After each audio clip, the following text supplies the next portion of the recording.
మొట్టమొదటి రోజునే చెప్పానేమో, దండ వేయగానే చప్పట్లు కొట్టకూడదు. ఎందుకంటే చప్పట్లు కొడితే వాడి బ్రతుకు వీధి పాలైనట్టు అర్థం. దానికి మాత్రమే గుర్తు. వీడి బయటికి చప్పట్లు కొడతారా అంటే బయటకెడితే వీడి బ్రతుకు చప్పట్లు కొడతారా అంటారే, దానికే గుర్తు కనుక ఆ ఆచారం మాత్రం దీని విషయంలో పనికిరాదు. ఈ ధర్మ విషయంలో మాత్రం ఎప్పుడూ కూడా నువ్వు ఎలాంటే దాని గురించి ఇంకో 2 మాటలు మాట్లాడు, ఇంకో 2 దండలై. వాడు తీసి కింద పడేస్తాడా చప్పట్లు కొట్టేదాం. వాడు తీసుకున్న కింద పడేశాడా అయిపోయింది, ధర్మం లేదు, వాడు తెలియదు. వాడికి తెలియని వాడికేం చప్పట్లు కొట్టేదా, వాడు బతుకంతే. ఆ కారణం చేత ఎప్పుడూ కూడా చప్పట్లు కొట్టకూడదు ధర్మశాస్త్రీత్యా. అలా అనంతరం వాడు కూడా ఎన్ని దండలేసినా అలా ఉంచుకోవాలి. అది పరమార్థం. సరే, నిన్న కొన్ని పరమార్థములు ఇంకా ఉండిపోయినాయి ప్రశ్నలు. ఆ ప్రశ్నలకు సమాధానం చెప్పి ఇవాళ అరణ్యకాండ ప్రారంభం చేద్దాం. ఏమిటా అంటే ప్రశ్న, ఏమండి కొంతమంది నీళ్లు చల్లుతూ ఉంటారు, కొంతమంది విస్తర చుట్టూ తిప్పుతూ ఉంటారు, కొంతమంది ఏదో దాన్ని పుచ్చుకుంటూ ఉంటారు, నీళ్లు పుచ్చుకుంటూ ఉంటారు. దీనికి అని కేవలం పదార్థం ఎవరు వడ్డించినా ఎవరు వండినా ఈ గాయత్రీ మంత్రంతో కనుక దాన్ని ప్రోక్షణ చేస్తే పవిత్రం అవుతున్నది. అందుకనే నైవేద్యం పెట్టేటప్పుడు కూడా గాయత్రీ మంత్రంతోనే ప్రోక్షణ చేసి అనంతరం సత్యం వర్తేన వరఢంజామి అనే అప్పుడు అహం వై ఆ పరమాత్మకి నివేదన చేస్తారే, ఆ పవిత్రం అవుతుంది కనుకే నివేదన చేస్తారు. అలాగే తాను తినేది కూడా పవిత్రతగా ఉండవలే.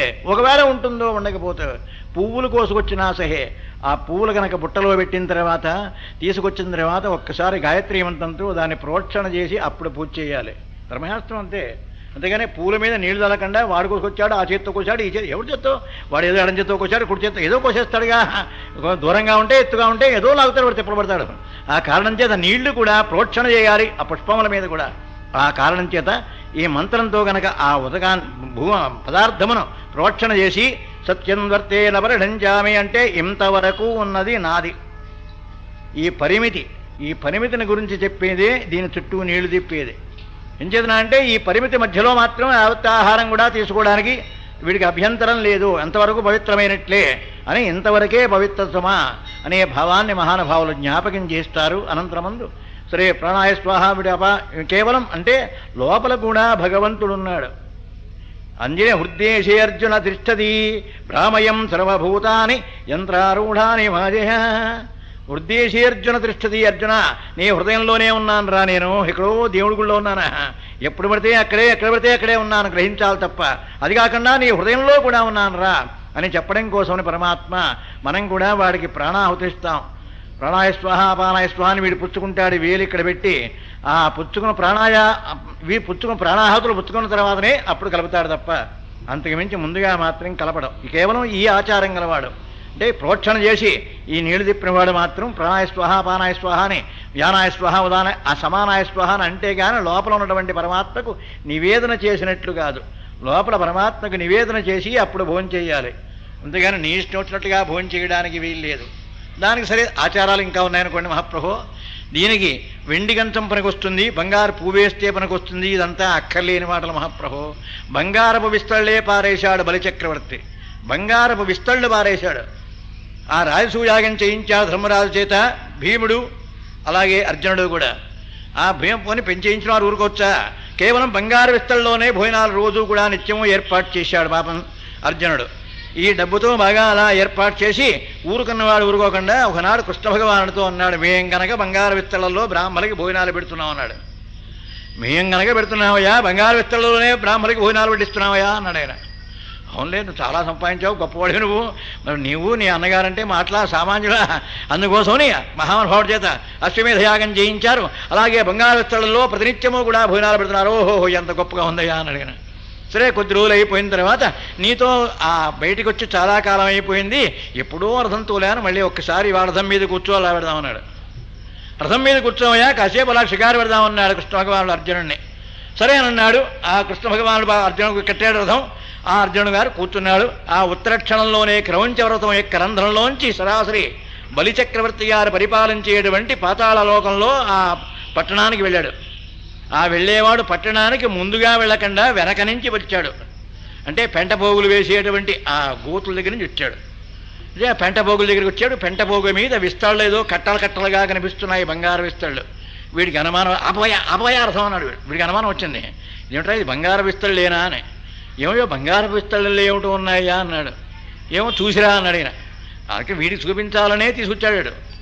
తీసుకొచ్చి అనంతరమందుని ఆపేశాడు. ఆపేసిన తర్వాత వీడే దిగి వెళ్ళి చూశాడు. ఓహో, ఏమి బంగారం అయ్యా, చాలా శుభ్రమైనటువంటి పవిత్రమైనటువంటి బంగారమే. ఈ బంగారంతో విస్తళ్ళు తయారు చేసిన వాడేవాడు, ఇలా పారేస్తున్నవాడేవాడయ్యా అన్నాడు. ఈ ఊరిని పరిపాలించే ప్రభుగారులే అన్నాడు ఆయన. ఏమయ్యా రోజు బంగారు విస్తళ్ళు పారేస్తాడా అన్నాడు. నీకు మళ్ళీ ఉచ్చిష్ట పాత్రల్లో అన్నం పెట్టడం అన్నాడు వీడు. నీకు మళ్ళీ ఉచ్చిష్ట పాత్రల్లో పెడతాడా, అవి కడుగుతావు, దొంతి పెడతావు. రేపొద్దున వెంకయ్య గారు పుల్లయ్య గారికి, పుల్లయ్య గారికి వెంకయ్య గారి, ఏమయ్యా ఉచ్చిష్ట పాత్ర కదా మరి అంటే ఒక్కసారి భోజనం చేస్తే అది ఉచ్చిష్టం అవుతుంది.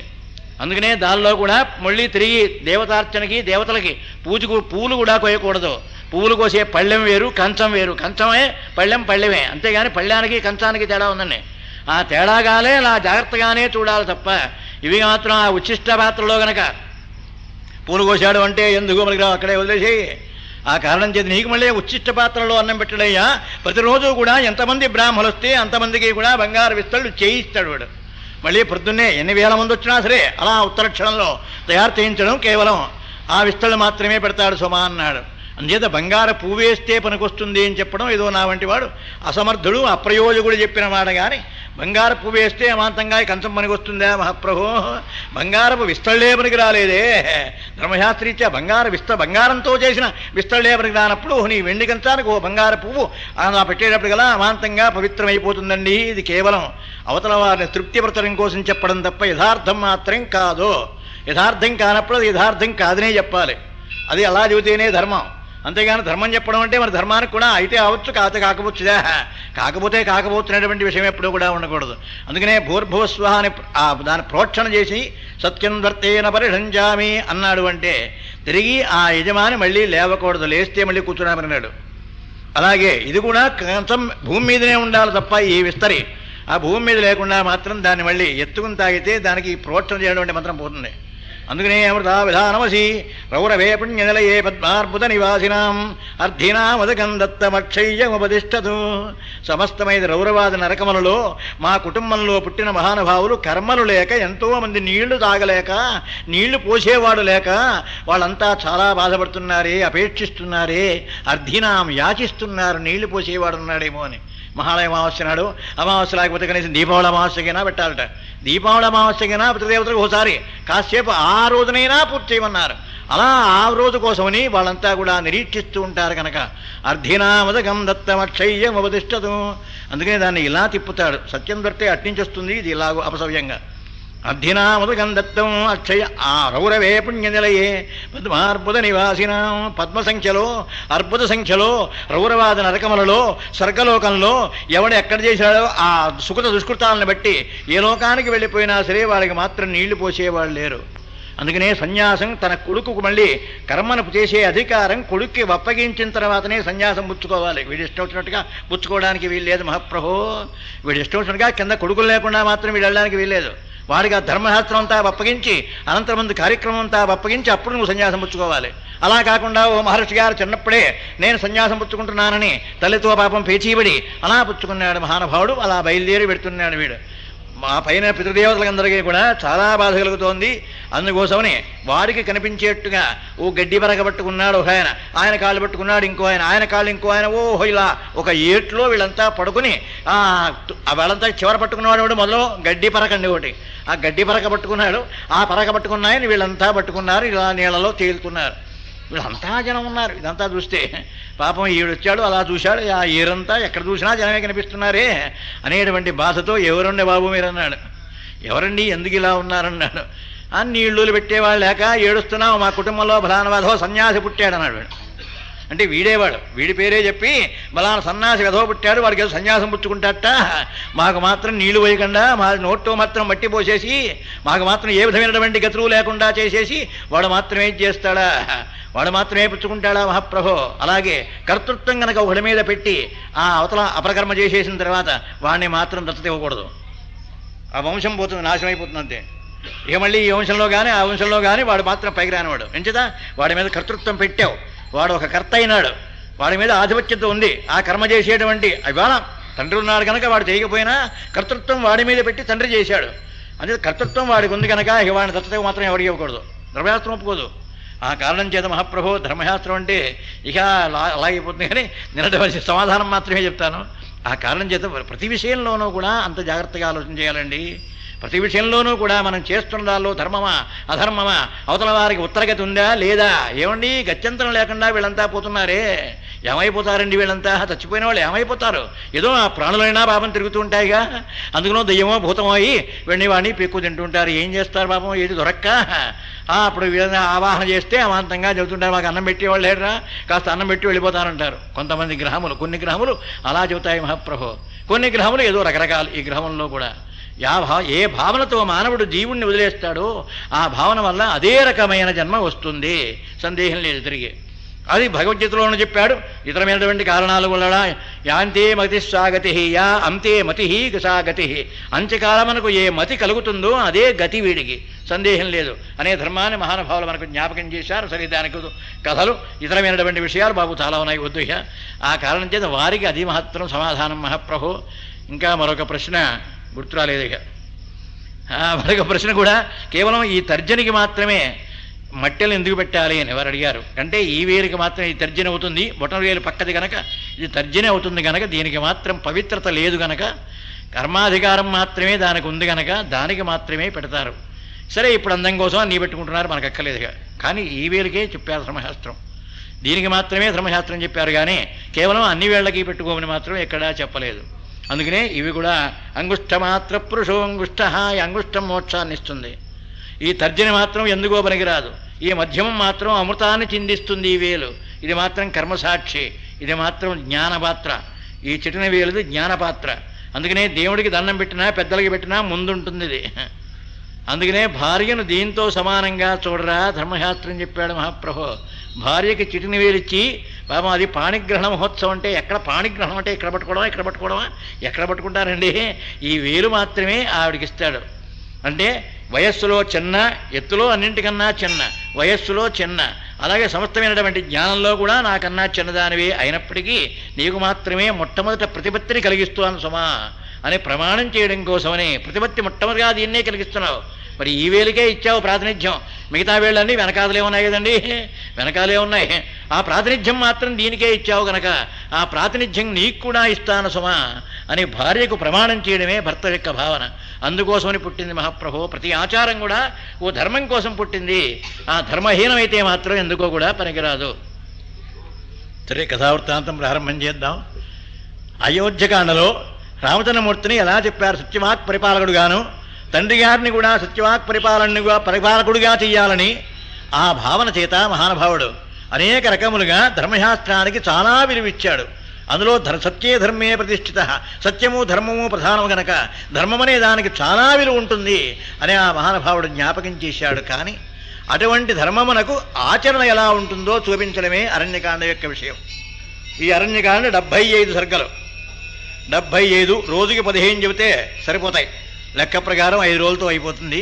కానీ అవుతాయో కావో సరే, మన టైంని బట్టి కదండి. అవుతాయో కావో అంటే మధ్యలో కనుక ఏదైనా వచ్చిందంటే మరి ఏదాని పోతాను. అందుకనే ఒక ఆయన అనేవారు, శాస్త్రి గారు నువ్వు కథ చెప్తే సరాసరి వెళ్ళిపోతావు, కానీ ఏ ధర్మం అని ఎవడనక అడ్డం తిప్పామో ఇక అటు వెళ్ళిపోతావు, అంతే అయిపోయింది. ఎటు పెడితే ఎటు వెళ్ళిపోతాను. ఆ కారణం చేత మళ్ళీ కథ ఇక్కడే ఉంటుంది మహాప్రభు. ఏ కథ వాళ్ళకి అంతే, ఇక ధర్మాన్ని గురించే పెడుతుంది. ధర్మాన్ని గురించే ప్రతి వేలికి చెప్పాలి, దానికి ఎలా పట్టుకోవాలో ఏం చేయాలో. ఇక అక్కడి నుంచి ఊహం మొదలెడితే అయిపోయా పూర టైం ఎంతసేపు అయిపోతుందండి, నిమిషంలో అయిపోతుంది. ఏమండి ధర్మశాస్త్రం చెప్పేటప్పటికే అయిపోతుంది. కేవలం ధర్మశాస్త్రమే కనుక చెబితే అది కేవలం ధర్మశాస్త్ర పురాణమే అవుతుంది, కానీ రామాయణం కాదు. ఒకటి కేవలం ధర్మశాస్త్రమే చెబితే కేవలం వినేవాళ్ళు చాలా తక్కువ ఉంటారు మహాప్రభు. ఒక పక్క ఏదో కథ ఉంది కనుక హనుమంతుడు ఎక్కాడు దూకాడు అంటూ సుందరకాండ మొదలెడితే దూకాడు రా, ఆ సముద్రం నుంచి ఇలా వెళ్ళాడు అలా వెళ్ళాడు అంటూ ఉంటాడు. కథ లేకపోతే ఏం చెప్పాడయా ఇవాళ అంటాడు. పాపం ఆ చివర కూర్చుంటాడు ఎవరు, ఏం చెప్పాడా, ఏమీ చెప్పలేదు, ఏమిటో అక్కర్లేని మాటలని చెప్పాడు, మాకు ఎవరు అర్థమయ్యే తచ్చయ్యా దుఃఖమార్గోలు అంటాడు. మరి అధర్మం కావాల్సిన వాళ్ళు కొందరు ఉంటారు, కథ కావాల్సిన వాళ్ళు కొందరు ఉంటారు. ఈ సమాజంలో అందరినీ తృప్తిపరచడమే వీడి బాధ్యత. అందరినీ తృప్తిపరచడం కోసమే శాస్త్రం ప్రయత్నాలు వీడు చేయాలి.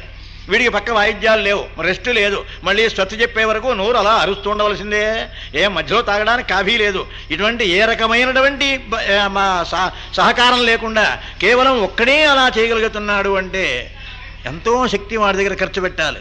ఎంతో శక్తిని వాడు జాగ్రత్త పెట్టుకుని తన శక్తిని యావత్తు ధారపోస్తే తప్ప మొత్తం సమాజంలో అందరికీ కూడా తగినటువంటి ప్రాతినిధ్యం, తగినటువంటి సంతోషాన్ని మాత్రం ఎప్పుడూ కూడా ఎవరికీ ఇవ్వలేడు. అందుకనే పురాణం చెప్పడం అంటే చాలా కష్టమైందండి. పురాణం చెప్పే ఆయన ఆయన నాట ఇంకొక అరగంట పొడిగిస్తావా అన్నారట. అరగంట పొడిగిస్తావంటే ప్రాణం తీసేస్తే సరిపోతుందా అన్నట్ట. ఇంకా అరగంట పొడిగించేవాడు చచ్చిపోతాడండి, వాడు ఉంటాడా? ఏదో గంటన్నరో 2 గంటలో ఏదో పెట్టుకుంటాడు కానీ ఇంకా పొడిగించవా, ఇంకా పొడిగించంటే ఇదేం పొడిగించడానికి? పక్కన ఏదైనా వాయిద్యాలు ఉంటే ఓ కీర్తన పాడితే ఓ సగం కీర్తన పాడతాడు, పైన వారు వాయిస్తూ ఉంటారు. ఈ లోపల ఈయన కాఫీ తాగుతుంటాడు, సరిపోతుంది, కాస్త పొడిగిస్తాడు. కానీ వీడికి ఎక్కడ పొడిగిస్తాడు? వీడు చచ్చిపోతాడు. ఇక వీడు పొడిగించాలి అంటే ఇంక చచ్చిపోవడమే వీడు, అంత కష్టమవుతుంది మహాప్రభు. ఆ కారణం చేత పురాణమిచ్చే వరసార సర్వం నచాపి కావ్యం నవమిత్యనంజం. పురాణం అంటే పాతదని ప్రతి విషయాన్ని కూడా గౌరవించకూడదు, కొత్త విషయం కదా అని ప్రతిదాన్ని కూడా వదిలేయకూడదు.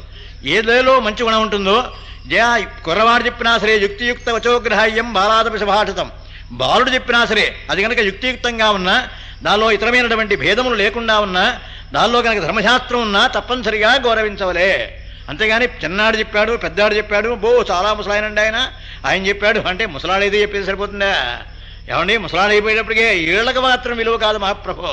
ధర్మశాస్త్రం చెప్పాలి అంటే వాడి యొక్క విద్య, వాడికి దాని ఎందు నిష్ణాతుడై ఉండవలే. నిష్ణాతుడై ఉంటేనే తప్ప అటువంటి కథలు ఏదీ కూడా చెప్పలేడు. ఇతరమైనటువంటి భావన, ఇతరమంగా కారణములు వాడికి మాత్రం ఏమీ కూడా ఉండడానికి వీల్లేదు. అలా నిష్పక్షపాతంగా నిర్మోహమాటంగా ధర్మాన్ని చెప్పాలి అంటే అది ఎక్కడో మహానుభావులు ఎవరో ఉన్నారు. అటువంటి మహానుభావులకి వందనం చేస్తూ కథా ప్రారంభం చేయబోతున్నాను. ఆ మహానుభావుడు పరమాత్మ కేవలం ఆ కారణాలన్నీ కూడా యుక్తియుక్తంగా కేవలం అయోధ్యకాండలో చూపించాడు. ధర్మానికి ఎంత విలువ ఉందో, నాన్నగారి మాటకి ఎంత విలువ ఉందో, నాన్నగారి మాటను మాత్రం ఎప్పుడూ కూడా కాదనే అవకాశం లేదురా నాకు, ఎంతేత ఏమైనా సరేరా, నేను మాత్రం తిరిగి అయోధ్యకి రాను, అక్కడే ఉంటాను, నా కార్యక్రమం దీక్ష అనుకున్న మాట ప్రకారం పూర్తయ్యే వరకు నేను ఇక్కడే ఉంటానన్నాడు. కానీ దానిలో ధర్మం ఏమిటి, ఈయన కార్యం ఏమిటి, ఎందుకు జరుగుతుంది, ఈయన ఎందుకు వచ్చాడో ఇక్కడి నుంచే ప్రారంభం. ఈయన వచ్చినటువంటి పనేమిటో కైకమ్మ కోరిక ప్రకారం ఇక్కడి నుంచే ఇక ప్రారంభమవుతుంది మహాప్రభు. దీని పేరే అరణ్యకాండ. ఈ కాండలో గనక ఎక్కడైనా ఒక్కరోజు కనుక ఆలస్యమైందంటే మధ్యలో ఆపడానికి వీల్లేదు. ధర్మశాస్త్రం ఒప్పుకోదండి. అరణ్యకాండలో కనుక నాగా పెట్టాడా వాడు వేడు కూడా అరణ్యాల బలైపోతారు. శ్రోత వక్త కూడా మహాప్రభు చెప్పేవాడు, అలా వినేవాళ్ళు కూడా ఇబ్బంది పడిపోతారు సుమా. ఈ మధ్యలో మాత్రం వీల్లేదు. ఏదైనా నాగా పెట్టుకుంటే ఆ కిష్కింధకాండలో పెట్టుకో, సుందరకాండలో పెట్టుకో, నీ ఇష్టం ఎక్కడో ఒకడ పెట్టుకో. ఆ కారణం చేత ధర్మశాస్త్రం ఎప్పుడూ కూడా, అందుకనే సుందరగా సంపూర్ణ రామాయణం చెప్పడం అంటే చాలా ధర్మములకు కట్టుబడి చెప్పవలే. చాలా ధర్మములకు కట్టుబడి వాడిని ప్రవర్తించే తప్ప వాడు మాత్రం సంపూర్ణ రామాయణం చెప్పలేడు. సంపూర్ణ రామాయణం అంటే అది తేలికైనటువంటి విషయం కాదు. దానికి కేవలం మహత్తరమైన యజ్ఞం గనక ఎక్కడ ఆపవలనో, ఏ రోజున ఎక్కడ ప్రారంభించవలనో దానికి ధర్మశాస్త్రం ఉంది. ధర్మశాస్త్ర ప్రకారమే చేయవలే. అంతేగాని నీ ఇష్టం వచ్చినట్టుగా టైం అయిపోయిందని అవుతుందని దానికోసం మాత్రం చేయడానికి వీల్లేదు. ప్రవేశ్యత బృహస్తస్య మహానుభావుడు వెంటనే పరమాత్మ రామచంద్రమూర్తి గారు అలా ముందు నడుస్తున్నాడు. అనంతరమందు సీత ఆ వెనకాత లక్ష్మణస్వామి ఇలా నడుస్తున్నారు పాపం మార్గ మధ్యంలో. అలా ముందుకు వెడుతున్నారు. నిన్న చెప్పాను కదా, అత్రి మహర్షి యొక్క ఆశ్రమం చూశారు, అదే అనసూయమ్మ ఆశ్రమం. అక్కడి నుంచి ఆ తల్లి దగ్గర సమస్తమైనటువంటి ఔషధులు కూడా తీసుకున్నారు మహాతల్లి. అంటే కేవలం తిలకబడిన కాళ్ళకి రాసేటువంటి ఆ పారాయణటువంటి ఒక డబ్బి, ఇతరమైనటువంటి విషయములన్నీ కూడా కొన్ని చీనాంబ్రములు అన్నీ కూడా మహాతల్లికి ఇచ్చారు. ఇవి ఎన్ని ఇచ్చారో, ఎక్కడికి ఇచ్చారో, ఎందుకు ఇచ్చారో ఇవన్నీ లెక్క ముందు. ఇక్కడ కాదండి, సుందరకాండలో వస్తుందా లెక్క. ఏమండి ఎన్ని ఇచ్చిందండి? మహారాజు గారు ఎన్ని సంవత్సరములు అరణ్యవాసం చేస్తున్నారు, అన్ని నగలు అన్ని బట్టలు ఇచ్చాడు. ఎవరిని ఇచ్చాడు, ఎక్కడ పెట్టాడు? ఏమండి ఎక్కడ పెట్టిందండి ఆవిడ? ఏమన్నా పెట్టుకెళ్ళేప్పుడు ఒక్క వస్త్రంతోనే వెళ్ళారు కదా, చాకలిగేశారా అదే ఆశ్రమంలో పెట్టారు. ఆ పెట్టెలో ఏమైందండి అని కింద ఒక ఆవిడ. అసలు బట్ట ఎలా కట్టాలో తెలుసా అన్నాను నేను. బట్ట కట్టిన తర్వాత కొత్త బట్టని 1 సంవత్సరమే కట్టాలి. ఆ తర్వాత ఎవరికైనా దానం చేసేస్తావో ఏదైనా చేస్తావో నీ ఇష్టం. నేను మాత్రం కావలసినవి మాత్రమే నేను వాడుకుంటాను, మిగతావన్నీ పంచిపెట్టేస్తాను. నేను మాత్రం ఎవరికి ₹1 కూడా ఎప్పుడు బట్ట అమ్మే అడగను.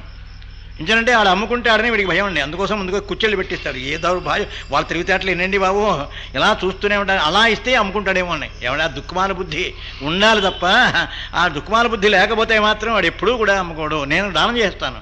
వేదసభనాడు శుభ్రంగా బ్రాహ్మణులకి వీరికి ఇవ్వాలనుకుంటే ఆ కేటగిరీ ప్రకారంగా మా వాకిట్లోనే శుభ్రంగా దానం చేస్తాను. అంతేగాని అలాగే మిగతా స్టాకు నాకు కట్టి పెట్టుకుంటుంటాను. నాకు కావాల్సిన స్టాకు నాకుంటాయి, అనంతరం ముందు మిగతావి మాత్రమే అలా ఖర్చు పెడుతుంటాను. అందుకు ఆచారం అనుకున్నది. ఆ కారణం చేత ధర్మమును కూడా ఎప్పుడూ కూడా దేన్ని అమ్ముకోవాలి, దేన్ని విక్రయించాలి, దేనికోసమనే కారణం, దేనికోసమని ఈ కారణం, ఎందుకు చేస్తున్నాం, పరమార్థం ఏమిటి దీనికి అనేటువంటి భావన ప్రతి విషయంలోనూ కూడా ఉండవలే. నువ్వు ఏ జన్మెత్తావురా, ఎందుకు చేస్తున్నావురా ఇది, నీ జన్మ ఏమెత్తావు, ఎందుకు జన్మ ఎత్తావు? మహానుభావుడు స్వామి రామచంద్రమూర్తి కూడా అంటారే, విభీషుడికి శరణాగతిగా వచ్చినప్పుడు వాడు నలుగురిని వెంట పెట్టుకొచ్చాడే, మనోబుద్ధి చిత్త అహంకారములు, ఆ నాలుగురే నాలుగు. ఆ శ్రీరామ రామ రామేతి ఇంకా మొదటి నాలుగులోనే ఉన్నామండి, ఇంకో నాలుగు రాలా ఇప్పటికి, ఇంకా ముందు వస్తుందండి, కథంతా ఇంకా ముందున్నాయి.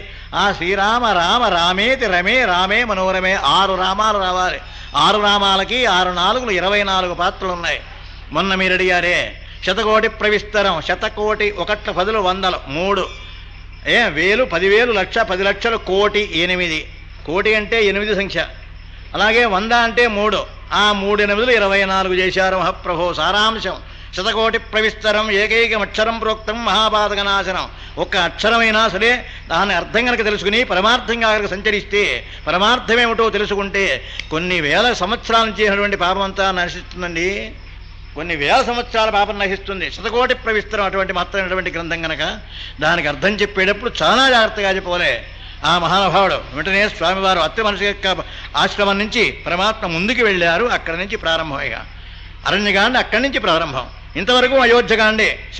మహర్షి అత్రి మహర్షి యొక్క ఆశ్రమం వరకు కూడా అదే కాండ. అత్రి మహర్షి గారు అనసూయం యొక్క అనుగ్రహం చేత సమస్తమైనటువంటి చీనామ్రములనే కూడా ఆ తల్లి ఇచ్చేశారు. నామ కేవలం ఇవి మాత్రం ఎందుకు ఇస్తున్నానో తెలుసా, ఇటువంటి సంపూర్ణమైనటువంటి వస్తు కూడా భర్తగారు లేని సమయం అందున అలంకారములు పెట్టుకోవడం, ఇతరమైనటువంటి వేషములు ఇవన్నీ కూడా ఎప్పుడూ పనికిరావు గనక మీరు ఇక్కడ వాగి ముందు మాత్రం ఏం పెట్టండి, నాకు పక్కన పెట్టండి. దృష్టి కనుక అలా మారిందో అంతే, కందుకుమాల కళ్ళు ఉన్నాయి కదండి, అదే దృష్టి మారిందంటే కథ మారిపోతుంది సుమా. అందుకని చెబుతున్నాను, నాకేం నష్టం కాదు, నాది కథ చెప్పబోతాను. ఆ కథ చెప్పకపోవడం కాదు, ఆ పరమార్థం అనేది మాత్రం ఉత్తర క్షణంలో అలా దానితో కూడా వెళ్ళాలి నాకు. అది నా స్వభావం. పరమాత్మ ఇచ్చినటువంటి నాకు ఆ అనుగ్రహం అది. ఆ పరమాత్మ ఇచ్చినటువంటి అనుగ్రహం ఏంటంటే కథ పెడుతుంటే దానిలో పరమార్థం ఏముందో వెంటనే ద్యోతకం అవుతూనే ఉంటుంది. ప్రతి శ్లోకానికి ప్రతి పదానికి కూడా పరమార్థం అనేది ఎక్కడుంది, ఏమిటి, దీని వెనకాల పరమార్థం ఉందా, ఇక్కడ ఏమన్నా విశేషం ఉందా, చెప్పవలసినటువంటి కారణం ఏమైనా ఉందా, చెప్పవలసింది ఏమన్నా ఉంటే చెబుతుంటా, లేనప్పుడు మాత్రం కథ పెడుతూ ఉంటుంది. అంచేత ఎప్పుడు చెప్తే అప్పుడే తేడాగా ఉంటుంది. ఇవాళలాగే ఉండాలని లేదండి మహాప్రభు, ఇవాళలాగే ఉండాలా. ఇవాళలాగే ఉండాలంటే రికార్డు చేస్తే ఏదో అలాగే చెప్తాడు, మళ్ళీ శ్రద్ధ వినిపిస్తుంది, అంత మాత్రం చేత కాదు. ఇప్పుడు సుందరకాండ చెబితే వేరు, మళ్ళీ రేపు సుందరకాండ చెబితే వేరు, మళ్ళీ ఇంకోసారి రేపు సుందరకాండ మళ్ళీ వేరే మహాప్రభు. ఎప్పుడు సుందరకాండ చెబితే ఎప్పుడే వేరు. ఇన్ని సంవత్సరాల నుంచి సుందరకాండ అడుగుతున్నారంటే ఎందుకరా బాబు, ఎన్ని సంవత్సరాలు వింటారా అన్న. నువ్వు చెప్పిన ప్రతిసారి తేడా ఉందయ్యా అన్నాడు దేవుడు. ప్రతిసారి తేడా ఉంటుంది అంతే. ఎప్పుడు ఇవాళ చెప్పామంటే వేరు, రేపు చెప్తే మళ్ళీ ఒక వేరు, మళ్ళీ మరొకటి. దాలో ధర్మాలు వేరు, దీని ధర్మాలు వేరు. అలా ఎప్పటికప్పుడే ధర్మాన్ని గురించి జ్ఞాపకం చేస్తారు కనుక శాస్త్రి గారు మీరు సుందరకాండే చెప్పండి అంటారు. ప్రతివాడు సుందరకాండే అడుగుతారు మహాప్రభు. ఆ కారణం చేత సుందరకాండ అంటే అంత గొప్పది, అంత పరమార్థం గలది, శాఖోపశాఖలుగా వర్ణించదగినటువంటి భావన అక్కడ మాత్రమే ఉంది. ఆ పరమాత్మ అక్కడి నుంచి ముందుగా ప్రవేశించారు అరణ్యంలోకి. అలా ముందుకు పెడుతుంటే అలా మహాప్రభు పరమాత్మ మీరే దైవం, మాది నగరస్థో వనస్థో వా, మీరు అయోధ్యలో ఉన్నా సరే అరణ్యంలో ఉన్నా సరే మీరే ప్రభు మాకు మహాప్రభు అంటున్నారు. 50 మంది కూడా మహర్షులు చాలామంది ఎవరు బయలుదేరారు పరమాత్మను సేవించడం కోసమని. అలా వచ్చేశారు 50 మంది కూడా. నగరస్థో వనస్థో వా, అరణ్యంలో ఉన్నా సరే మహాప్రభు, నగరంలో ఉన్నా సరే మీరు మాత్రమే మాకు పూజనీయులు గనక పరమార్థమే మీది మహాప్రభు, మీరు మాత్రం ఉండి తీరవలే, ఇక్కడి నుంచి మాత్రం మీరే ఉండాలి మహాప్రభు. శరణ్యం శరణాగతం మహాప్రభు, శరణం చూస్తున్నాం, ఎలా రక్షిస్తారో మహాప్రభు మీదే దయ అంటున్నారు. హస్తోదకం దత్వా, హస్తోదకం ఇస్తూ ఉంటారు. దీనికి ఓ ధర్మం ఉందండి. హస్తోదకం ఎందుకు ఇస్తారు అని. ఎందుకు ఇవ్వాలండి హస్తోదకం అంటే? కేవలం చేయి తడవడమా కాదు మహాప్రభు. ఈ హస్తోదకం అనే పదం మాత్రం మనకేదో అపశకునంగా కనిపించినా ఈ తూర్పునకి వెళితే అంటే గోదావరి జిల్లాలో దాన్ని హస్తోదకం ఇస్తామంటాడు. అంటే చేయి మాత్రం ముందుగా మనం మీరు అవపోసొడ్డించినా సరే ముందు ఇలా చేయి పెడితే చేయి మీద ముందు నీళ్లు పోయాలి ఓ ధరణ. ఆ చేయి కడిగిన తర్వాత అప్పుడు అవపోసొడ్డించాలి. అంతేగాని వాడు ఏ చేయి పెడితే ఆ మంచం గట్ట పెట్టేవాడికి అవపోసొడ్డించేయడమే. పవిత్రమైనటువంటి భావన కోసమని ఆ చేతి మీద మొదటిసారి నీళ్లు వస్తారే దాన్ని కూడా హస్తోదకం అంటారు వాళ్ళు. అది ఆ సామెత కోసం అని చెప్పారు మహాప్రభు. మనం హస్తోదకం అంటే ఇంకో రకమైన భాషలో ఇంకో సమయంలో మనం మాత్రమే చేస్తూ ఉంటాం. ఆ హస్తోదకాన్ని ఇచ్చి అనంతరమంది పవిత్రతగా ఉండడం కోసమని పరమాత్మకి 50 మంది కూడా వాళ్ళ పేర్లు చెప్పుకుని మహాప్రభు మీరు కనుక ఒక్కసారి ఆహారం తీసుకుంటే మా పితృదేవతలంతా తరిస్తారండి అనే కోరిక చేత వాళ్ళంతా కూడా చాలా జాగ్రత్త పడుతున్నారు పరమాత్మను. ఆ విషయం అంతా మహానుభావుడు లక్ష్మణస్వామి చూస్తూనే ఉన్నాడు. ఏరా మన అన్నగారికి కేవలం అయోధ్యలోనే గౌరవం అనుకున్నామే, ఇక్కడ వీరికి కూడా మా అన్నగారి సంగతి ఎలా తెలుసు? వీడికి అనుమానం, ఎలా తెలుసు? మా అన్నగారంటే ఏదో అన్నయ్య అనుకుంటారు, కానీ అలా అనుకోకుండా పరమాత్మ, ఈయన పరమాత్మ మహాప్రభో అని వీళ్ళంతా అంటున్నారే, నా చెవులతోనే వింటున్నానుగా, కూడానే ఉన్నాను కదా, ఈయన పరమాత్మ అనే సంగతి వీరికి ఎలా తెలుసు? ఏమన్నా ముందు వారు ఏమన్నా ఫోన్ చేశారా, టెలిగ్రామ్ ఇచ్చారా, ఫలానా ఆయన వస్తున్నాడయ్యా ఆయన పరమాత్మ అని ఎవరైనా చెప్పారా? ఏమీ చెప్పకుండా వీరికి ఎలా తెలుసు అని వీడికి అనుమానం వచ్చింది. రామచంద్రమూర్తి గ్రహించారు వీడి అనుమానం. రామచంద్ర స్వామికి తెలియంది ఉంది మహాప్రభు, తెలియంది ఉంది, దాన్ని బట్టి మీరంతా క్షేమంగా ఉన్నారా, అలాగా ఇలాగా అంటే కుశల ప్రశ్నలు వేస్తున్నాడు మహానుభావుడు. ఈ ఋషీశ్వరుని కుశల ప్రశ్నలు వేస్తున్నారు. దాంతో ఋషీశ్వరులు అన్నారు, మహాప్రభు రామచంద్ర నీకు తెలియంది ఉంది స్వామి, సమస్తమైనటువంటి సృష్టికి మూలకారకుడు కదా నువ్వు పరమాత్మ, నీకు తెలియందే ఉందయ్యా, నీకు తెలియందంటూ కొత్త విషయం అంటూ ఏమీ లేదు మహాప్రభు, సృష్టిలో సర్వస్వము కూడా నీకు తెలుసు.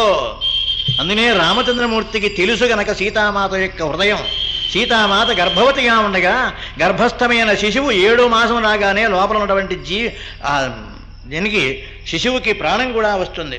అందుకనే 7వ మాసం వస్తే కానీ గర్భవతిగా ఉన్నవాడి వల్ల అడ్డం వచ్చింది అనేటువంటి భేదం లేదు, 6 మాసాల వరకు అడ్డమేం లేదు. ఆ కారణం చేత 7వ మాసం వచ్చిన తర్వాత మహాతల్లి సీతామాత జడవేస్తోంది కోడలకి. ఉత్తర రామాయణంలో దండి దాని మీద కామెంట్ రాశాడు మహానుభావుడు. ఉత్తర రామాయణంలో కామెంట్ రాశాడు, అప్పుడు సీతకు జడవేస్తున్నారట. ఆ జడ వేస్తూ వేస్తూ సీత రావణాసుడు ఎలా ఉంటాడమ్మా అని దేవుడు. ఇంకా రావణాసుడు ఏమిటి, ఇప్పుడు 10,000 సంవత్సరాల క్రితం సంగతి ఇది, ఇప్పుడు రావణాసుడు ఏమిటి ఇంకా అని చెప్పి తెలియదు అంటే మరి అత్తగారు ఏమన్నా అంటారు, తెలుసును అంటే ఇంకోటి అంటారు, అత్తగారితో మాట్లాడడం అంటే కొంచెం కష్టం అని భయం ఆ రోజుల్లో ఉండేది అత్తగారంటే. ఆ కారణం చేత ఆ రోజుల్లో కనుక నిమ్మడంగా ఆ సీతామాత మాట్లాడలేదు. ఇంకా కొంచెం దువ్వి అనంతరం ముందు ఏమమ్మా నిన్నే అడుగుతున్నాను, రావణాసుడు ఎలా ఉంటాడమ్మా అన్నారు. ఏమొత్తయ్యా నేను చూడలేదు వాడిని, వాడు వచ్చిందే ఒక్కరోజు, ఆ ఒక్కరోజే నా దగ్గరికి వచ్చాడు, ఆ ఒక్కరోజే స్వామి హనుమంతుడు కూడా వచ్చాడు, కాసేపటికి హనుమంతుడు వచ్చేసాడు, సరే వాడు ఏదో మాట్లాడాడు వెళ్ళిపోయినాడు, నేను సరిగ్గా వాడిని చూడలేదమ్మా ఇప్పుడు కూడా అన్నారు. పోన్లేవమ్మా చూడబోయినావు, నీ చుట్టుపక్కల ఉన్న వాళ్ళైనా చెప్పుకుంటారు కదా ఇలా ఉంటాడు అని, కానీ లేకపోతే గీసైనా చూపించన్నారు. సీతామాత బాగా డీప్గా పెడుతోంది కౌసల్య. ఏమిటి, కేవలం ఆ భావన కనుక ఇప్పుడు ఎలా ఉంటుందో తల్లికి, ఆ భావన గల బిడ్డలు పుడతారు ధర్మశాస్త్రం. ఆ కారణం చేత నా కోడలికి ఎటువంటి భావనలో ఉన్నారు, ఆ భావన బట్టి దీన్ని బట్టి రాక్షసులు పడతారా లేక దేవతలు పడతారా, ఎలా జరుగుతుంది ఇది అనేటువంటి భావన చేత నిన్నే అడుగుతున్నానమ్మా ఎలా ఉంటాడమ్మా రావణాసుడు అన్నారు. అనగానే అలా గీస్తోంది పాపం నేల మీద. సర్వాంతర్యామైన రామచంద్రమూర్తి గ్రహించారు.